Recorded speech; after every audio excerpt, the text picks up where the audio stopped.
Muy buenas tardes, empezamos el espacio Un poco Derecho de Marín y Mateo Abogados y saludamos a José Mateo. Muy buenas tardes, ¿cómo estás? Hola José, ¿qué tal? Muy buenas. Muy bien, hoy vamos a hablar de un tema muy interesante, que es la retribución de los administradores de sociedades. Y la primera pregunta que podríamos plantearnos es si pueden los administradores cobrar por su cargo y qué es lo que dice la ley al respecto. Sí, sí, además, a ver, es un tema que teóricamente parece sencillo, pero bueno, si es un administrador y está trabajando en la empresa, ¿cómo no va a poder cobrar?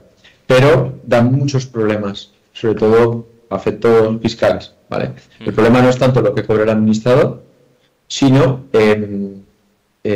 si ese gasto que la sociedad tiene, si eso no es un gasto deducible, ¿vale? Es decir, el problema no es que el administrador cobre 50.000 euros, el problema es que esos 50.000 la sociedad se lo puede deducir como gasto, porque es un gasto que ha tenido, ¿vale? Entonces, básicamente en eso radica.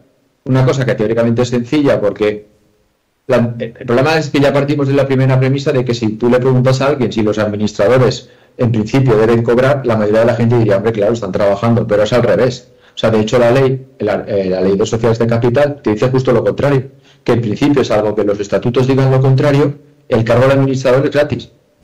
Se supone que, bueno, el cargo del administrador es gratis, no entiendo muy bien por qué, que se debería presumir retribuido y es una...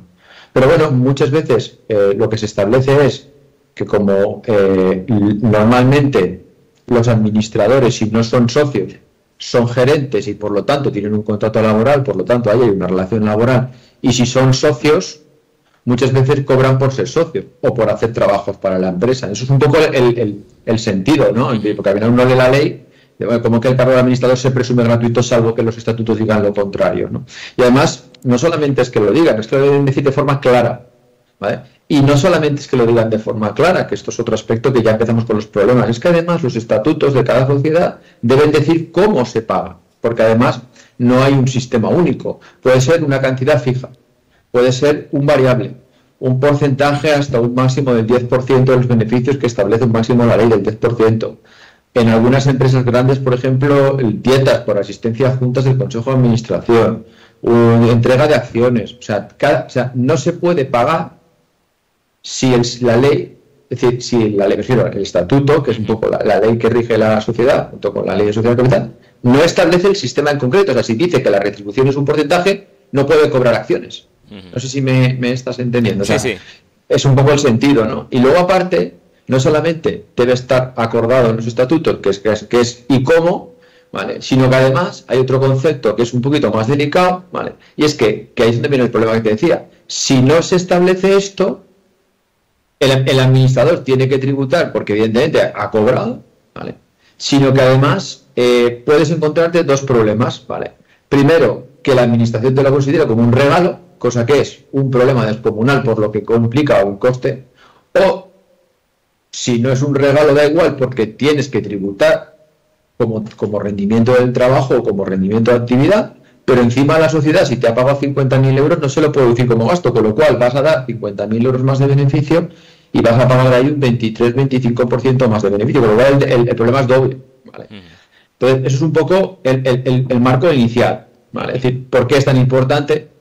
Y te aseguro que Hacienda este tipo de inspecciones las hace constantemente porque hay muchas empresas que no lo tienen bien hecho, ¿vale? Que creen que lo tienen bien y que no lo tienen bien, ¿vale? Por el motivo que te decía antes, ¿no? Yo he visto muchos casos de administradores que se han puesto una nómina como administradores, han retención y demás, y cuando ha venido una inspección de Hacienda han puesto sociedades y dicen, oye, que tú no tienes el cargo retribuido. ¿Cómo que no? No.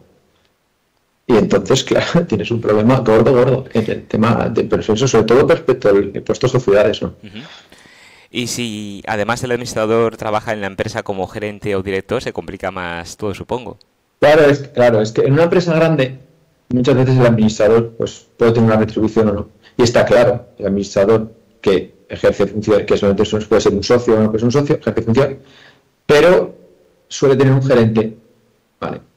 La empresa grande sí.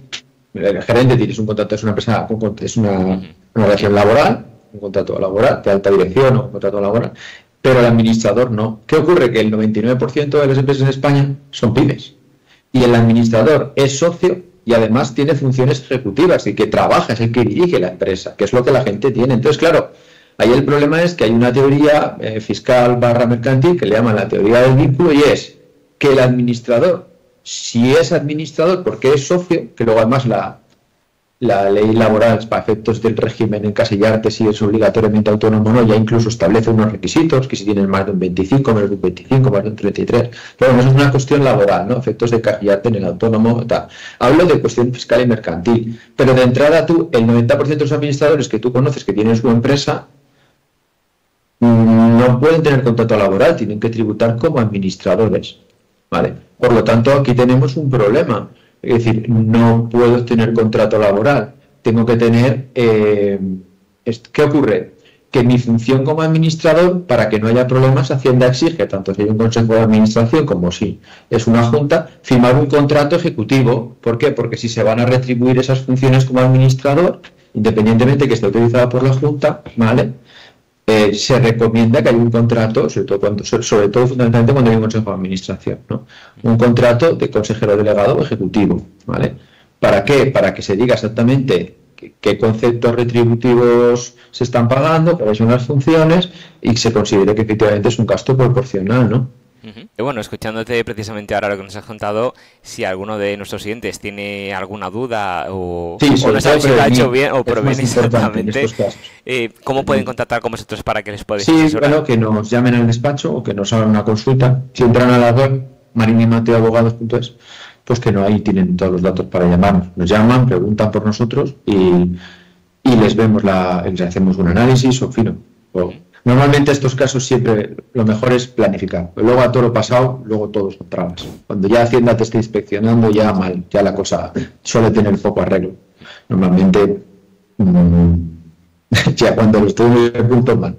Es mejor planificar de forma previa, siempre. Además es mucho más rápido, más barato y menos arriesgado. Pues sí, y menos sustos también. Y menos injustos también, sí. Pues muchísimas gracias, un placer. Gracias, José. Nos vemos en el siguiente programa. Buenas tardes, hasta luego. Adiós, adiós.